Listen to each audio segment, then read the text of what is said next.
हे बघा, निवडणूक आयोगाचे प्रमुख काय म्हणतात ते.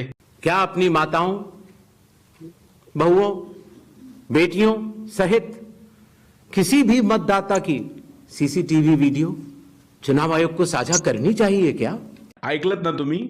निवडणूक आयोग असं म्हणतंय की आम्ही सीसीटीव्ही फुटेज देऊ शकत नाही, कारण आपल्या माता आणि भगिनींचे व्हिडिओ बाहेर आल्यानंतर प्रायव्हसीचा इश्यू होऊ शकतो.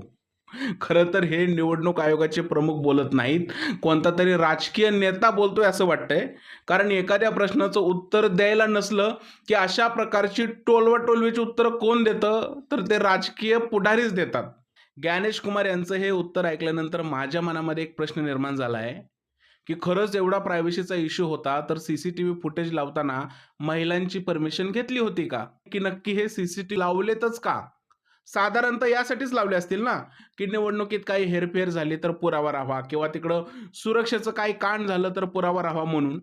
मग जर का कोणी निवडणूक आयोगावरती हे आरोप लावतंय की तुमच्या निवडणुकीमध्ये वोट चोरी झालेली आहे, मग अशा वेळेस निवडणूक आयोग या फुटेजचा वापर करून हे का सिद्ध करून दाखवत नाही की हे बघा वोट चोरी झालेली नाहीये, आमच्याकडे सीसीटीव्ही फुटेज आहेत.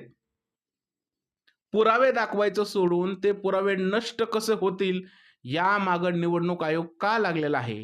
तुम्हाला काय वाटतं, निवडणूक आयोगामध्ये खरंच काहीतरी घपला आहे का, आणि निवडणूक आयोग माणसांपासून काही गोष्टी लपवण्याचा प्रयत्न करतंय का. सगळ्या गोष्टी कमेंटमध्ये नक्की सांगा.